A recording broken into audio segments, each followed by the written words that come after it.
جس شخصیت کا تعارف پیش کرنے والے ہیں، تذکرہ کرنے والے ہیں، ان کی کتب کے ٹائٹل ابھی آپ کو اسکرین پر نظر آ ہی چکے ہیں اور آپ کو اندازہ ہو ہی گیا ہوگا ماضی قریب کے کیسے بزرگ جنہوں نے دین و سنیت کے حوالے سے بڑی خدمات انجام دی، جن کے لاکھوں کروڑوں تعداد میں مریدین ہیں اور جنہوں نے سنیت کی بقا کے لیے اب اٹھنا بیٹھنا سونا جاگنا سب کچھ دین و شریعت تھا۔ آئیے ہم اس عظیم شخصیت کا تعارف آپ کے سامنے پیش کرتے ہیں جنہیں دنیا تاج الشریعہ مفتی اختر رضا خان قادری ازہری علیہ رحمت و رضوان کے نام سے جانتی ہے۔ حضرت تاج شریعت کا نام و نسب اور اسم گرامی کچھ یوں تھا: اسم گرامی محمد اسماعیل رضا، لقب تاج الشریعہ، عرفیت اختر رضا۔ آپ اختر بطور تخلص استعمال فرماتے تھے۔ سلسلہ نسب آپ کا اس طرح ہے: تاج الشریعہ مفتی محمد اختر رضا خان بن مفسر اعظم ہند مولانا محمد ابراہیم رضا خان بن حجت الاسلام مولانا محمد حامد رضا خان بن شیخ الاسلام امام احمد رضا خان بن رئیس الاتقیاء مولانا نقی علی خان بن امام العلماء مولانا رضا علی خان بن مولانا شاہ محمد اعظم خان بن مولانا حافظ کاظم علی خان بن محمد سعادت یار خان بن شجاعت جنگ سعید اللہ خان خنداری رحمۃ اللہ علیہ، مفتی اعظم اور ان کے خلفاء کے صفحہ نمبر 145 پر اس طرح سے آپ کا سلسلہ نسب ہے۔ حضرت تاج شریعت مفسر اعظم مولانا محمد ابراہیم رضا خان جیلانی میاں کے صاحبزادے حجت الاسلام مولانا محمد حامد رضا خان صاحب کے پوتے، مفتی اعظم ہند مولانا شاہ مصطفیٰ رضا خان کے نواسے اور شیخ الاسلام اعلیٰ حضرت امام احمد رضا خان رحمہ اللہ کے پڑ پوتے تھے۔ آپ کی تاریخ ولادت میں مختلف اقوال ہیں۔ 14 ذوالقعدہ 1362 مطابق 23 نومبر 1943، کچھ علماء نے 25 محرم الحرام 1362 ہجری 1 فروری 1943 تحریر فرمایا ہے۔ کچھ لوگوں کا خیال 25 صفر 1361 ہجری 1942 ہے۔ صاحب سوانح تاج الشریعہ کے بقول اول ذکر یعنی 14 ذوالقعدہ 1361 راجی ہے۔ آپ اس کا حوالہ سوانح تاج الشریعہ صفحہ نمبر 18 پر دیکھ سکتے ہیں۔ حضرت تاج شریعت علیہ رحمت رضوان کی عمر شریف جب 4 سال 4 ماہ اور 4 دن تھی تو آپ کے والد ماجد مفسر اعظم ہند مولانا ابراہیم رضا خان جیلانی رحمہ اللہ نے تقریب بسم اللہ خوانی منعقد فرمائی۔ اس تقریب سعید میں دارالعلوم منظر الاسلام کے تمام طلباء کو دعوت دی گئی۔ رسم بسم اللہ نانا جان حضرت مفتی اعظم ہند علیہ رحمہ نے کرائی۔ قرآن مجید والدہ ماجدہ سے گھر پر مکمل کیا۔ والد ماجد سے ابتدائی اردو کتب پڑھی، اس کے بعد والد ماجد نے دارالعلوم منظر اسلام میں داخل کرا دیا۔ درس نظامی کی تکمیل دارالعلوم منظر اسلام سے کی۔ تاج الشریعہ بچپن ہی سے ذہانت و فطانت اور قوت حافظہ کے مالک اور عربی ادب کے بڑے شوقین تھے۔ جامعہ ازہر مصر میں داخلے کے بعد جب آپ کی جامعہ کے اساتذہ اور طلباء سے گفتگو ہوتی تو وہ آپ کی بے تکلف فصیح و بلیغ عربی سن کر محو حیرت ہو جاتے اور کہتے کہ یہ اجمی النسل ہندوستانی عربی النسل اہل علم حضرات سے گفتگو کرنے میں کوئی تکلف محسوس نہیں کرتا۔ درس نظامی کی تکمیل کے بعد 1963 میں جامعۃ الازہر قاہرہ شریف تشریف لے گئے۔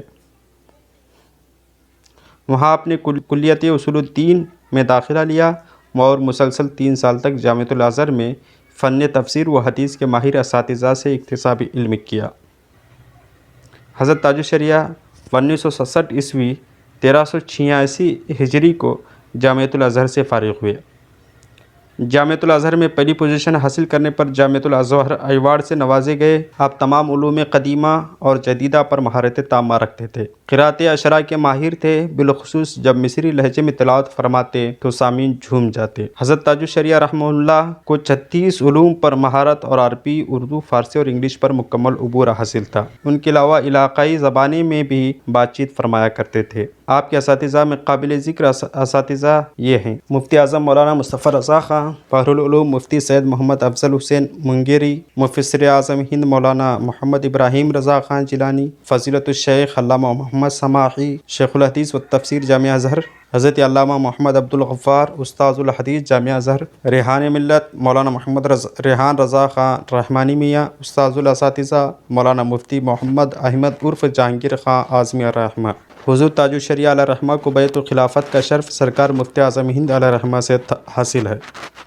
حضرت مفتی اعظم ہند رحمۃ اللہ علیہ نے بچپن میں آپ کو بیعت کا شرف عطا فرما دیا تھا اور صرف 19 سال کی عمر میں 15 جنوری 1962 عیسوی 1381 ہجری کو تمام سلاسل کی اجازت و خلافت سے نوازا۔ علاوہ ازیں خلیفہ اعلیٰ حضرت برہان ملت مفتی برہان الحق جبل پوری، سید العلماء شاہ علیہ مصطفیٰ برکاتی، احسن العلماء سید حیدر احسن میاں برکاتی، والد ماجد مفسر اعظم مفتی ابراہیم خان رحمۃ اللہ علیہ سے جمیع سلاسل اجازت و خلافت حاصل تھی۔ حضور تاج الشریعہ رحمت رضوان پر بچپن میں آثار سعادت و ولایت ظاہر تھے۔ یہی وجہ ہے کہ مفتی اعظم علیہ رحمت رضوان کو آپ کے بچپن سے ہی بے انتہا توقعات وابستہ تھیں، جس کا اندازہ آپ کے ان ارشادات عالیہ سے لگایا جا سکتا ہے جو مختلف مواقع پر آپ نے ارشاد فرمائے۔ اس لڑکے یعنی حضرت تاج الشریعہ رحمۃ اللہ علیہ سے بہت امید ہے۔ سراج المفسرین، فخر المحدثین، زبدۃ العارفین، فقیہ الاسلام، تاج الاسلام، نبی اعلیٰ حضرت، وارث علوم مجدد دین و ملت، مظہر حجت الاسلام، شہزادہ مفسر اعظم، جانشین مفتی اعظم، قاضی القضات فی الہند، مفتی اعظم ہند، شیخ العرب والعجم، تاج الشریعت، حضرت علامہ مفتی محمد اختر رضا خان قادری ازہری محدث بریلوی رحمت رضوان، آپ رحمۃ اللہ علیہ اہل سنت والجماعت کی ممتاز ترین صاحب علم و بصیرت اور باقیات صالحین میں سے ایک تھے۔ آپ حقیقتاً امام اہل سنت شیخ الاسلام اعلیٰ حضرت امام احمد رضا خان رحمۃ اللہ علیہ کے خلف صادق، جانشین کامل، حجت الاسلام کے عکس جمیل، مفتی اعظم ہند اور مفسر اعظم ہند کے علوم و معارف کے وارث اکمل تھے۔ ذکاوت طبع اور قوت اتقان، وسعت مطالعہ میں اپنی مثال آپ تھے۔ درس و تدریس، فقہ و افتاء، قراءت و تجوید، منطق و فلسفہ، ریاضی، علم جفر و تکسیر اور علم حیت و توقیت میں ید طولا رکھتے تھے۔ مفتی عبدالرحیم بستوی رحمۃ اللہ علیہ فرماتے ہیں، سبھی خاندانی حضرات گرامی کے کمالات علمی و عملی سے آپ کو گراں قدر حصہ ملا ہے۔ فہم و ذکا، قوت حافظہ و تقویٰ سید اعلیٰ حضرت سے، جودت طبع و مہارت تامہ، عربی ادب حضور حجت الاسلام سے، فقہ میں تبحر و اصابت سرکار مفتی اعظم ہند سے، قوت خطابت و بیان والد ذی وقار مفسر اعظم ہند سے، یعنی وہ تمام خوبیاں آپ کو وراثتاً حاصل ہیں جن کی رہبر شریعت و طریقت کو ضرورت ہوتی ہے۔ آپ علیہ رحمت رضوان کثیر کتب کے مصنف تھے، فنی موضوعات پر علمی زبان استعمال کرتے، لیکن اس کے باوجود آپ کے تحریرات سے ثقالت و اقتحاٹ پیدا نہیں ہوتی۔ آپ ہر موضوع پر ادیبانہ اسلوب اختیار کرنے پر قدرت رکھتے تھے۔ آپ کے تحریروں میں سلاست و روانی، اعجاز و اختصار، تشبیہات و استعارات، فصاحت و بلاغت پائی جاتی ہے۔ بالخصوص فقہ و افتاء میں خصوصی مہارت حاصل تھی۔ فقہی جزیات اور علمی استدلال سے اعلیٰ حضرت امام اہل سنت علیہ رحمت رضوان کی جھلک پائی جاتی تھی۔ آپ رحمۃ اللہ علیہ کے فتاویٰ علم کے خزینے اور مجتہدانہ بصیرت کے حامل ہیں۔ اس طرح آپ رحمۃ اللہ علیہ کو عربی، فارسی، اردو، ہندی ادب پر دسترس حاصل تھے۔ اعلیٰ حضرت رحمۃ اللہ علیہ کی طرح جس زبان میں سوال کیا جاتا تھا اسی میں جواب دیتے تھے۔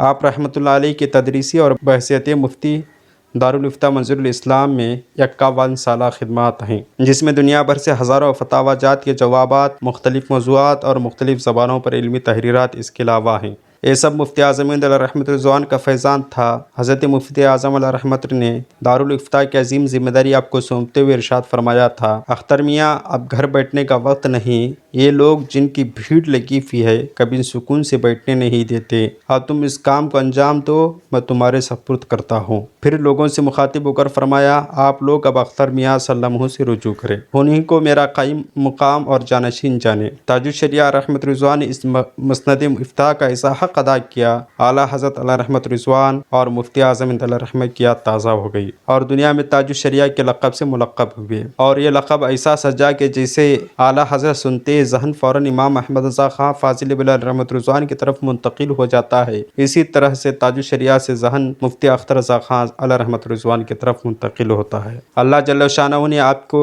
ذوق سخن سے بھی وافر حصہ عطا فرمایا۔ عربی، فارسی اور اردو تینوں زبانوں میں آپ کی نعتیہ شاعری موجود ہے۔ آپ کا مجموعہ کلام سفینہ بخشش کے نام سے متعدد مرتبہ شائع ہو کر ارباب سخن سے داد و تحسین حاصل کر چکا ہے، جہاں آپ کے نثری پارے ادبی حیثیت کے حامل ہیں، وہیں آپ کی شاعری بھی آپ کی قادر الکلامی پر شاہد و عدل ہیں۔ اللہ رب العزت نے جانشین مفتی اعظم ہند علیہ رحمۃ رضوان کو جن گوناگون صفات سے متصف کیا تھا، ان صفات میں سے ایک حق گوئی اور بے باکی بھی ہے۔ آپ نے کبھی بھی صداقت و حقانیت کا دامن ہاتھ سے نہیں چھوڑا، چاہے کتنی ہی مصلحت کے تقاضے کیوں نہ ہو، چاہے کتنی ہی قید و بند، مصائب و آلام اور ہاتھوں میں ہتھکڑیاں پہننا پڑیں، کبھی کسی کو خوش کرنے کے لیے اس کی منشا کے مطابق فتویٰ تحریر نہیں فرمایا۔ جب کوئی فتویٰ تحریر فرمایا تو اپنے اسلاف، اپنے آباء و اجداد کے قدم بقدم ہو کر تحریر فرمایا۔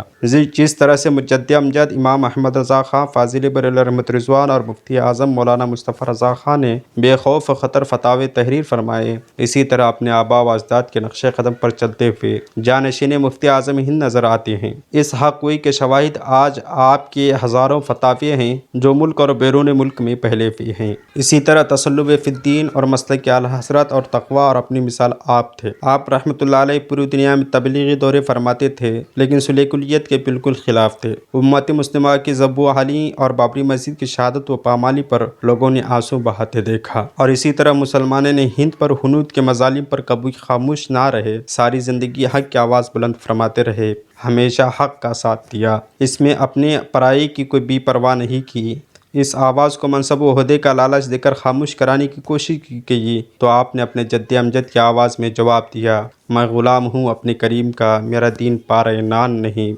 یہ آپ ہی تھے کہ 1995 کو وزیر اعظم ہند 7 گھنٹے بریلی سرکٹ ہاؤس میں آپ کا انتظار کرتا رہا اور اس کا سیکرٹری بار بار حضرت کی خدمت میں حاضر ہوتا رہا، لیکن حضرت نے کہہ کر ملاقات سے صاف انکار کر دیا، میں ایسے شخص سے ملاقات نہیں کر سکتا جس کے ہاتھ بابری مسجد کی شہادت میں ملوث ہیں۔ اہل سنت کی موجودہ صورتحال، جس میں بالعموم پاک و ہند کے سنی علماء کرام کا پوری دنیا کے سنی علماء و شیوخ سے کوئی ربط و تعلق نہیں ہے، جبکہ بد مذہبوں نے پوری دنیا کے حنفی اور صوفیاء کو اپنے عیارے اور چالاکی سے متوجہ کیا ہوا ہے۔ یہی وجہ ہے کہ مسلم ممالک کے علماء اور صوفیاء کی نظر میں ہماری کوئی شخصیت نہیں ہے جن کا علمی یا ویسی کسی لحاظ سے ان کے ہاں کوئی تعارف موجود ہو۔ یہ حضرت تاج الشریعہ کی ذاتی گرامی تھی جن کا عرب اور مسلم دنیا میں خاص مقام حاصل تھا۔ عرب کے جید علماء و صوفیاء اعلیٰ حضرت امام احمد رضا خان کی نسبت اور آپ کے علمی قابلیت و صلاحیت کی بنا پر قدر کی نگاہ سے دیکھا کرتے تھے۔ عرب دنیا کے سوشل و الیکٹرانک اور پرنٹ